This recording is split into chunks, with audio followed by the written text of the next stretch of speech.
నా బోధన్ మా అత్తగారిల్లు ఒక 10 ఏళ్లలో కనీసం ఒక 100 సార్లు అడుగుంటాం అధ్యక్ష బోధన్ షుగర్ ఫ్యాక్టరీని తెరిపియాలని చెప్పి.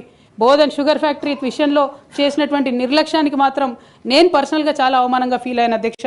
అయినప్పటికీ ఇప్పటికి కూడా బోధన్ షుగర్ ఫ్యాక్టరీ తెరచకపోవడం, తెలంగాణ వచ్చి కూడా మా బోధన్ బిడ్డలకు న్యాయం జరగలేదన్న విషయం అర్థమవుతా ఉంది అధ్యక్ష.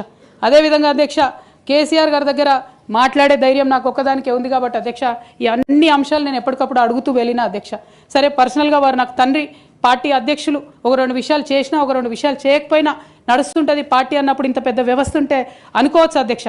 కానీ కింద ఉండేటటువంటి అనేక వ్యక్తులు కంటిన్యూస్గా దురాకతలు చేస్తుంటే కూడా మరి చూసుకోకపోతే కరెక్ట్ కాదు అధ్యక్ష. అదేవిధంగా టీఆర్ఎస్ నుండి బీఆర్ఎస్గా మారుస్తామనేటటువంటి ఒక కీలకమైన నిర్ణయం తీసుకోవడం జరిగింది అధ్యక్ష. ఆనాడు కూడా ఆ మీటింగ్ నేను అటెండ్ అవ్వలేదు అధ్యక్ష. నేను ఒప్పుకోలేదు, ఈ పేరు మార్పుకు ఒప్పుకోలేదు, నేషనల్ పాలిటిక్స్లోకి వెళ్ళడం కూడా నేను ఒప్పుకోలేదు అధ్యక్ష. అంటే ఒక మాట అధ్యక్ష, ఇట్లాంటి హౌస్లో చెప్పొచ్చో లేదో కానీ తెలంగాణలో ఏం పీక్ కట్టలు కట్టినామని నేషనల్కి పోయి చేస్తాం అధ్యక్ష. మనం ఎన్ని పనులు మిగిలినాయి అధ్యక్ష తెలంగాణలో చేయాల్సినవి.